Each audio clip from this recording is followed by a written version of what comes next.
आज हम देखेंगे एनआईओएस पाठशाला में देखेंगे आज नए टॉपिक के ऊपर जिसको हम बोलते हैं ऑप्टिक्स। क्या कहेंगे? ऑप्टिक्स।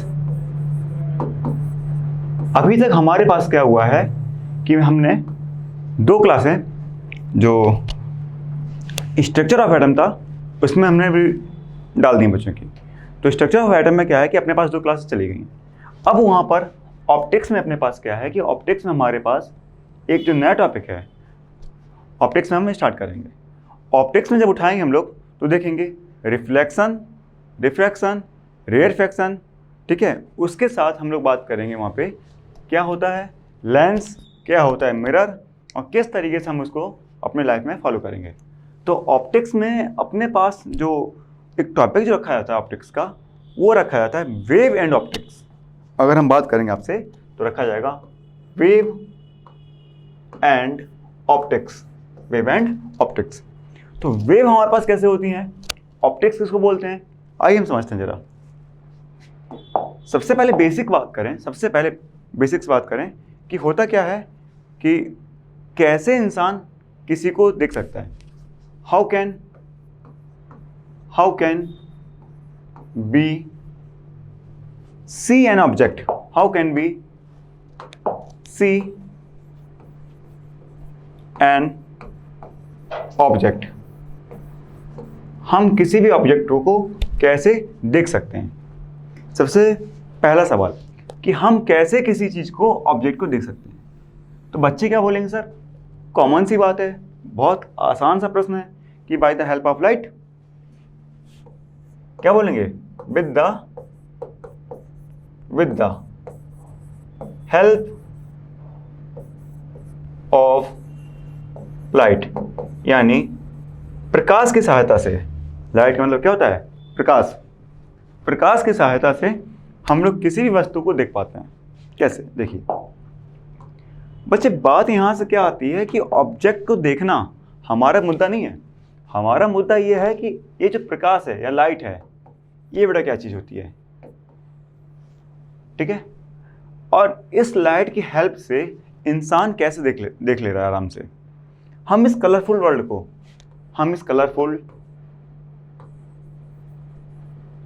को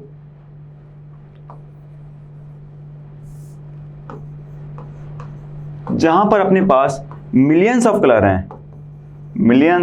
हैं, हम आसानी से इसको देख पा रहे हैं, सी कर पा रहे हैं। और क्या जो हम कलर देखते हैं वही कलर हमारे पास अलग लोग भी देखते हैं। मीन्स मान के चलिए जो मधुमक्खी है या बरैया कह लीजिए, ततैया बोल लीजिए, कुछ भी अपने भाषा में आप बोल लीजिए, हाउस फ्लाई, बटरफ्लाई कह लो, हाउस फ्लाई कह लो, और उसके बाद आप कह लो चाहे कोई इंसेक्ट्स बोल लो, कोई भी बेटा अपने पास इंसेक्ट्स हैं, क्या वही कलर को भी देखते हैं। मान के बेटा आपके पास चलो कि ये जो लाइट है ये मैंने पेन से येलो कलर में लिखा है, येलो कलर में। तो आप बताओ बेटा हमको, क्या जो हमको पीला रंग दिखाई देता है, क्या वही पीला कलर जानवरों को भी दिखता है, या फिर मधुमक्खी को भी यही पीला कलर पीले में दिखाई देगा, या हो सकता है कोई और अलग इंसेक्ट को ये पीला पीले में नहीं दिखाई दे रहा हो, कुछ और में दिखाई दे रहा हो। कैसे? तो क्या जो हम लोग देखा करते हैं या देखते हैं या देखने की कोशिश करते हैं, क्या ये रियल है या वर्चुअल है, या फिर बेटा करेक्ट है या इरेक्ट है? कई सारे अपने पास सवाल हैं। अब उन्हीं सब सवालों को समझने के लिए सबसे पहले बेटा एक फिनोमेना से बेटा समझना पड़ेगा कि how can we see an object. हम किसी भी वस्तु को कैसे देख पाते हैं। तो देखो बेटा, वस्तु को देखने से पहले ना हमारे पास बेटा सबसे पहले प्रकाश यानी लाइट का होना बहुत ज़रूरी है।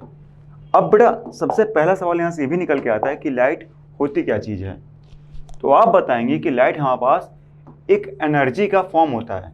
Light is a form of energy, एक बेटा ऊर्जा का एक सोर्स होता है बेटा लाइट, ठीक है।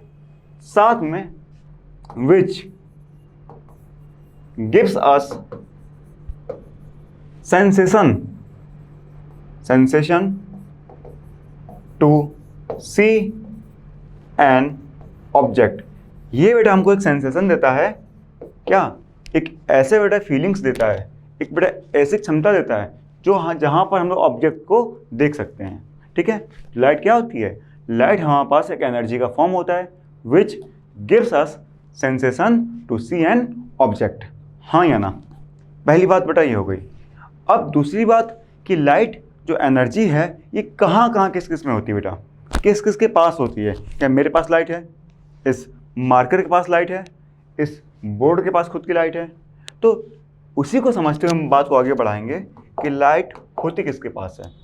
तो देखो बेटा, जो एनर्जी लाइट होती है ना, ये दो ही लोगों के पास हो सकती है, ठीक है। या तो ल्यूमिनस बॉडी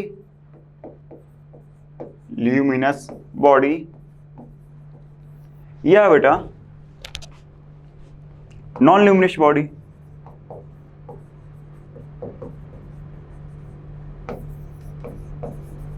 बेटा आपने नाम सुना होगा, मार्केट में एक इन्वर्टर आता है ल्यूमिनस नाम से। बेटा वो ल्यूमिनस क्या है?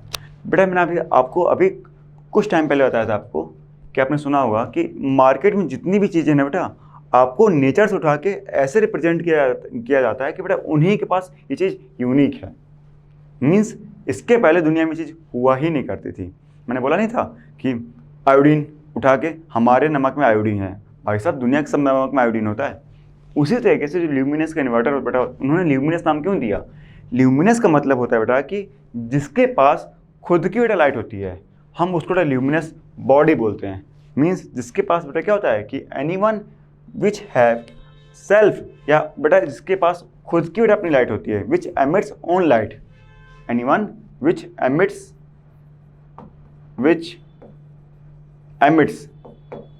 Its own light.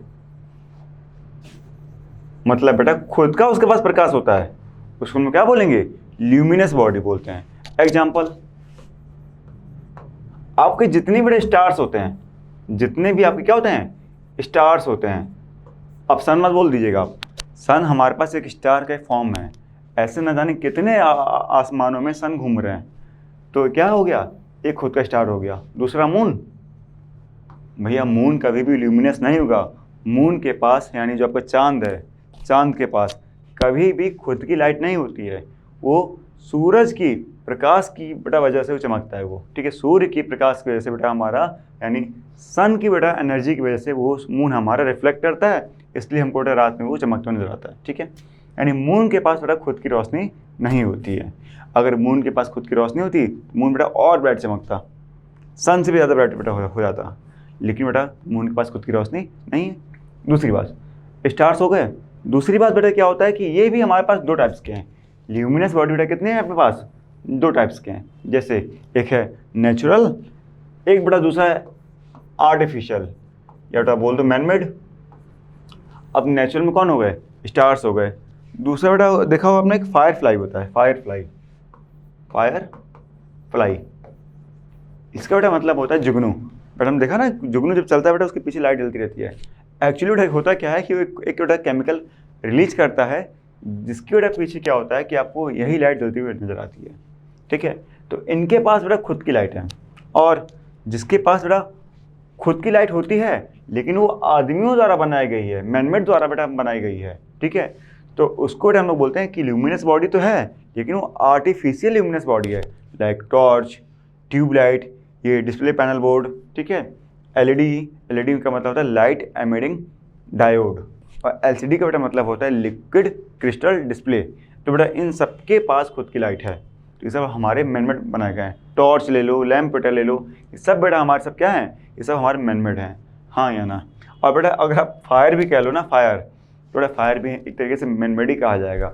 भले बेटा वो, अब एक बात बताओ, हम यहाँ बैठे हुए हैं, क्या यहाँ से अपने आप आग लग सकती है? नहीं, अपने आप तो बेटा आग नहीं लग सकती जब तक बेटा हम लोग कुछ भी एक्सटर्नल काम ना करें। उसी तरीके से जो आसमान में जब थंडरिंग होती है, बिजली कड़कती है, तो होता बेटा ये है कि वहाँ पर जो लाइट हमको दिखाई देती है वो बेटा हमारी मैनमेड नहीं कहलाएगी, वो बेटा हमारी लाइट कहलाएगी उस टाइम पे ल्यूमिनस वाली, यानी ल्यूमिनस में कौन सी? नेचुरल वाली लाइट कहलाएगी, ठीक है। तो कहीं ना कहीं बेटा हम समझ पाए कि जो हमारे पास प्रकाश था या रोशनी थी वो कहाँ से आ रही है? वो दो बड़ा लोगों की बड़ा वजह से आ रही है। एक इंसानों के द्वारा, ठीक है, इंसानों को सेंस की मैनमेड के द्वारा आर्टिफिशियल तरीके से। दूसरा बेटा नेचुरल तरीके से। अगर बेटा मान चलो कि आपका सन निकलना बंद हो जाए, ठीक है, सन हमारा जो एक स्टार है वो निकलना बंद हो जाए, तो पृथ्वी को, अपनी बेटा अर्थ को, कौन सा ऐसा स्टार है जो रोशनी देगा? तो बेटा प्रॉक्सिमा सेंचुरी एक स्टार है जो पास में है सन के बाद, तो वो उसको रोशनी दे सकता है, ठीक है। लेकिन अभी कब तक देगा, कब तक नहीं देगा, ये पता नहीं। क्यों? क्योंकि हर चीज़ की अपनी खुद की लाइफ होती है। बट आपको पता होगा कि यहाँ पे नथिंग इज परमानेंट, कोई बेटा चीज़ परमानेंट नहीं होती है। तो जब तक सन के अंदर हाइड्रोजन गैस है तब तक वो लाइट दे रहा है। जब बेटा हाइड्रोजन गैस निकलना, उसका बेटा न्यूक्लियर फिजन होना बंद हो जाएगा, तो उसका बेटा क्या हो जाएगा, वो एक्सपायर हो जाएगा। खैर कोई नहीं। अब बेटा हम लोग देखेंगे कि अपने पास ल्यूमिनस बॉडी क्या थी, जिसके पास बेटा खुद की लाइट होती है। नॉन ल्यूमिनस का बेटा मतलब क्या होता है, जिसके पास खुद की लाइट नहीं होती है। लाइक टेबल, पेंसिल, बैग, ये मार्कर पेन, ठीक है।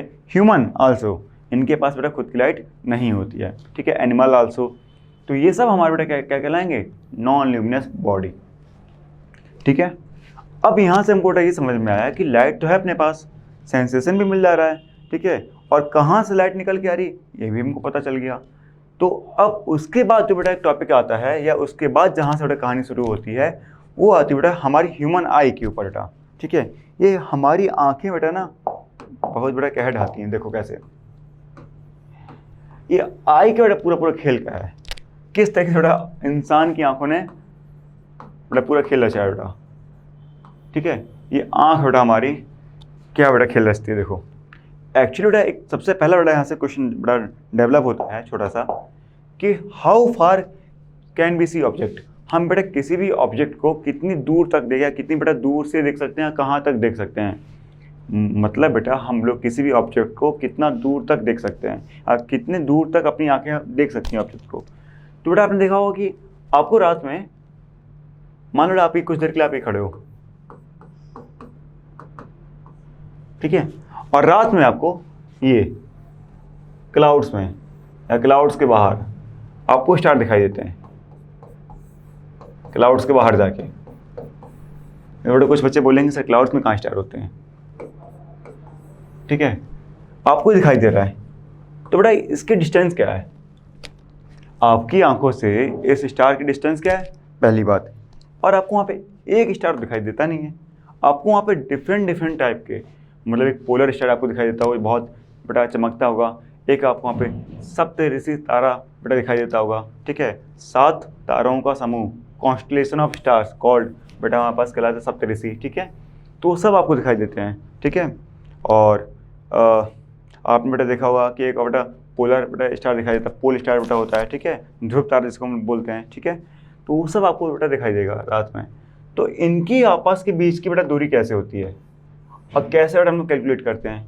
तो देखो बेटा जो डिस्टेंस होती है, डिस्टेंस की बड़ी यूनिट कहलाती है लाइट ईयर, ठीक है। हम अगर 2 स्टार्स के बीच में दूरी निकालना चाहेंगे ना, तो बेटा इसको डिफाइन करने के लिए अपने पास आता है लाइट ईयर। तो 2 स्टार्स के जो बीच की दूरी होती है, इसको पता करने के लिए अपने पास आता है लाइट ईयर। तो हम बेटा एक इंसान तुच्छ मानव पृथ्वी पर बेटा बिल्कुल रहते हैं, रह रहे हैं। तो बेटा आप देखोगे कि इतनी दूर की चीज़ें हम लोग कैसे देख लेते हैं। तो बेटा जो अपनी आँखें हैं ना, ये अपनी आँखें बेटा 25 सेंटीमीटर टू इन्फिनाइट देख सकती हैं। ये बेटा ये मत बोल देना कि अपनी आँखें क्या भगवान को भी देख सकती हैं, बिल्कुल देख सकती हैं, लेकिन मन की आंखों से। देखो 25 सेंटीमीटर से बेटा इन्फिनाइट तक हम लोग किसी भी ऑब्जेक्ट को आसानी से देख सकते हैं। अब बेटा ये 25 सेंटीमीटर होता कितना है, देखो हम यहाँ बेटा खड़े हैं बिल्कुल बेटा आराम से नॉर्मल पोजीशन में। तो देखो ये मेरी आंखें हैं, और यहाँ से 25 सेंटीमीटर अगर आप देखोगे तो 15 सेंटीमीटर की स्केल होती है, लगभग इतनी बड़ी होती है। तो 15 बेटा यहाँ पे आप ले लो और 10 सेंटीमीटर और बढ़ा लो, लगभग इतना। तो यहाँ से आप किसी भी ऑब्जेक्ट को देखोगे बहुत क्लियर दिखाई देगा, बहुत ज़्यादा बेटा क्लियर दिखाई देगा। और यहाँ से बेटा लेकर कहाँ तक, इन्फिनाइट तक आप चीज़ों को देख सकते हो, अपनी आंखें चीज़ों को देख सकती हैं, हाँ या ना।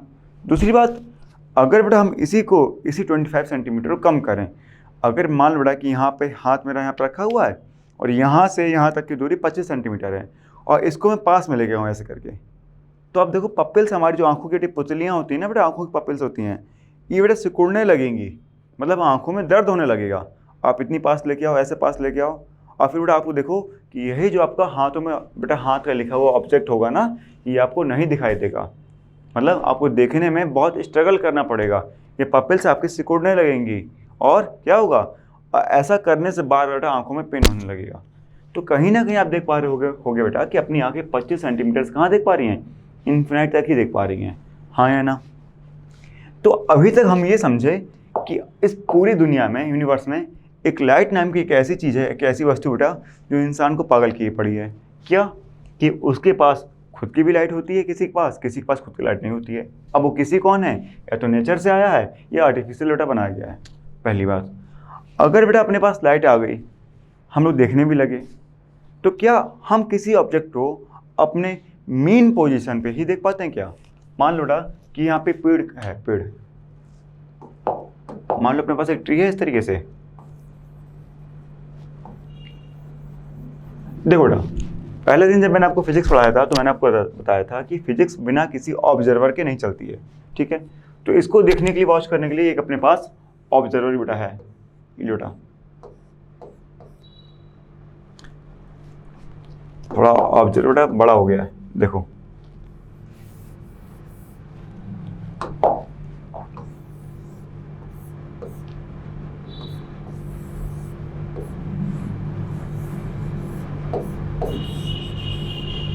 बेटा, ये अपना ऑब्जर्वर है, ठीक है। ये बेटा इसको वॉच करता है, ये बेटा देख रहा है क्या अपनी आंखों से कि ये क्या पेड़ है उसकी बेटा आंखों से मेन पोजीशन पे है, मींस ये अपने एक्चुअल पोजीशन पे है। ऐसा तो नहीं कि इसको धोखा हो रहा हो, ये पेड़ अपनी पोजीशन से भाग रहा हो, मतलब यहाँ से पेड़ हिल के वापस अपने बेटा अपनी पोजीशन पे आ जा रहा हो। ऐसा हो सकता है क्या कि पेड़ बेटा हमारा ऐसा बेटा, जैसे मान के बेटा चलो मेरे सामने बोर्ड है, ये बोर्ड एक्यूरेट अपनी बेटा पोजीशन पे है, ये हिल डुल नहीं रहा है। ऐसा हम लोग को फील हो सकता है क्या ऐसा कुछ करके कि कोई भी ऑब्जेक्ट अपनी पोजीशन पे अगर रेस्ट में है तो रेस्ट में बेटा बिल्कुल रखी गई है, मोशन में है तो मोशन में रखी गई है। तो वो हमारे जो ऑब्जेक्ट मूवमेंट करता है वो उसका मूवमेंट एक्चुअल मूवमेंट है। अगर रेस्ट में है तो श्योरली वो रेस्ट में बेटा रखी गई है। ये अपनी आंखें बेटा कैसे पकड़ पाएंगी, पहला सवाल। और बेटा दूसरा सवाल ये है कि कभी बेटा आपने देखा होगा कि जब कभी आपने रात में मून को देखा होगा, और मून को देख के जब बेटा आप वॉक करोगे तो आपको ऐसा लगेगा कि मून भी हमारे साथ चल रहा है, दूसरी बात। और बेटा तीसरी बात आप देखोगे कि जब कभी आप ट्रेन में ट्रैवल करो तो आपको लगेगा कभी कभी देख के कि अगर बगल वाली ट्रेन रुकी पड़ी है और आपकी ट्रेन चल रही है तो आपको देख के लगेगा कि बगल वाली ट्रेन भी आपके साथ चल रही है अपोजिट डायरेक्शन में। हेलो है, हाँ तो भेज दे बुलेट से भी हम आ जाए, काफ़ी देर हो तो ऐसा कर देना भी का कर दिला, बस भेजता हमारी गाड़ी से।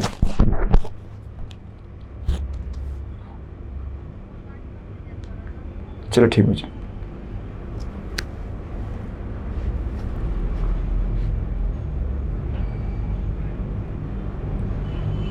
देखो बेटा, तो मैंने आपसे ये सवाल पूछा कि क्या कोई भी ऑब्जेक्ट हमारा अगर रेस्ट में है तो क्या एक्चुअल अपने रेस्ट में है, मोशन में है, मूवमेंट में, तो क्या अपने एक्चुअल मोशन है, मूवमेंट में है। या फिर अगर हम बोलें कि हमको जो मून हमारे साथ चलता हुआ नजर आ रहा है तो बेटा वो मून क्यों चल रहा है हमारे साथ। या बेटा कभी आपने देखा हो किसी भी एक पोस्टर में किसी की बेटा आंखें बनी हैं, आपको कभी बेटा देख के फील हुआ कि ये आंखें हमको बेटा देख रही हैं, ऐसा क्यों? दिमाग में सवाल थोड़ा आते होंगे ना कि ऐसा क्यों। हम अगर ट्रेन में चल रहे हैं तो बगल वाले ट्रेन में हमको चलते बेटा नज़र आती है, ऐसा क्यों? तो ये सब बेटा ऑब्जर्वेशन हमारे कहीं ना कहीं पूरा बेटा आंखों पर डिपेंड करता है। तो कहने का बेटा मेरा मतलब ये हुआ कि सारी चीज़ें हमारी एक्चुअल हैं कि बेटा हमको भ्रम हो रहा है। कभी आपने देखा हुआ इस तरीके से कि जब कभी हम डॉक्टर के पास जाते हैं तो डॉक्टर हमसे कहता है कि जो चीज़ एक्चुअल में होती भी नहीं ना, हमको फील होती है कि हाँ ये चीज़ एक्चुअल में है। ऐसा कई बार ऐसा फील हुआ है बेटा। देखो कैसे, आपको लगता है आसमान देखने पे कि स्टार्स हमारे इतने इतने से हैं, इतने इतने से। क्या रियल में स्टार हमारे इतने से हैं? नहीं, उनका बेटा साइज इतना स्ट्रॉन्गर है ना, इतना बड़ा बेटा साइज है कि वो कभी पृथ्वी पे तो आ ही नहीं सकते। इनफैक्ट न जाने कितनी बड़ा पृथ्वी उनके अंदर बेटा समा सकती हैं, इतना बेटा बड़ा साइज है उनका स्टार का। तो बेटा मुझे आप एक बात बताओ थोड़ा सा, थोड़ी देर के लिए, कि अगर मैं आपको ये बताना चाह रहा हूँ कि मान चलो अपने पास जो एंगल बनता है आंखों का, वो कैसा बनता है। मान के चलो कि मेरे पास एक ऑब्जेक्ट है, इसको बेटा हम लोग बोलेंगे रिफ्लेक्टिंग सरफेस। यहां से बेटा क्या होता है कि रिफ्लेक्शन क्रिएट होता है। हमने बेटा क्या किया, इसको चारों तरफ पॉलिश कर दिया। इसी बेटा पॉलिश को बेटा बोला जाता है बल्जिंग। क्या बेटा बोलेंगे, बल्जिंग, या फिर बेटा आप बोल दो इसको और रिफ्लेक्टर, या बेटा बोल दो पॉलिश सरफेस। ठीक है, अब इस पॉलिश सरफेस में बेटा हमने पॉलिश की किसकी, बेटा मिरर होता है ना शीशा, शीशे के पीछे कोटिंग की जाती है। वो कोटिंग किस चीज़ की होती है, तो बेटा अब याद रखना, ये बेटा होती है सिल्वर पॉलिश। बेटा सिल्वर को बेटा हम लोग बेस्ट रिफ्लेक्टर मानते हैं। सिल्वर को क्या मानते हैं, बेस्ट रिफ्लेक्टर। तो उन्होंने बेटा क्या सिल्वर की हम बल्जिंग कर दी। तो होगा बेटा ये कि मान बेटा चलो कि अपनी बेटा कोई लाइट है, अपने पास कोई भी लाइट है बेटा, लाइट मतलब एक एनर्जी है, वो इस सरफेस पे इंसिडेंट हो रही है। मतलब ये बेटा लाइट का ओरिजिन है, यहाँ से बेटा हमारे पास लाइट आ रही है, तो बेटा मैंने इसको नाम दे दिया ओरिजिन। बेटा बोल दो O1। ठीक है, यहाँ से बेटा लाइट इंसिडेंट होती है इस तरीके से।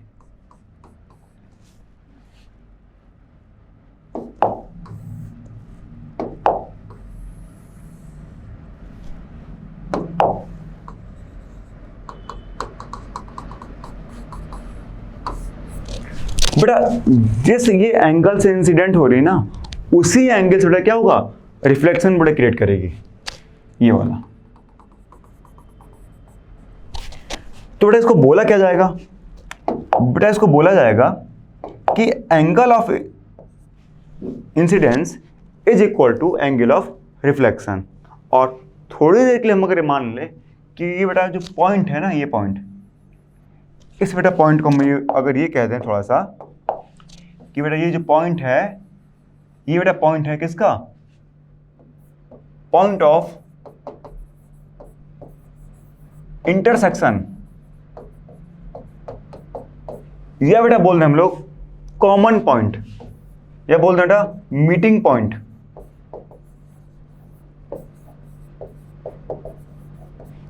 ठीक है, मतलब एक बेटा अपने पास लाइट थी जो क्या हो रहा था, कहीं इन्फिनाइट से आ रही है बाहर से, वो बेटा इस सरफेस पे टकराई, और टकराने के बाद बेटा उसी एंगल से बेटा वापस लौट आई। हाँ या ना, पहले क्या हुआ कि लाइट जो हमारे पास आ रही थी इंसिडेंट होके सरफेस पे टकराई, और टकराने के बाद बेटा वापस आ गई। तो ये जो बेटा जो लाइट आ रही थी ना, इसको बेटा हम लोग बोलेंगे इंसिडेंट रे। बेटा क्या कहेंगे, इंसिडेंट रे। ठीक है, और उसके बाद बेटा क्या हुआ कि यहाँ पे बेटा 1 मिली बेटा सेकंड के लिए, 1 सेकंड बेटा रुकी होगी, और बेटा रुकने के बाद यहाँ से होगा रिफ्लेक्शन। तो बेटा इसको हम लोग बोलेंगे रिफ्लेक्टेड रे, रिफ्लेक्टेड रे। हाँ या ना, बेटा इसका नाम O1, तो बेटा इसका नाम दे दिया O2।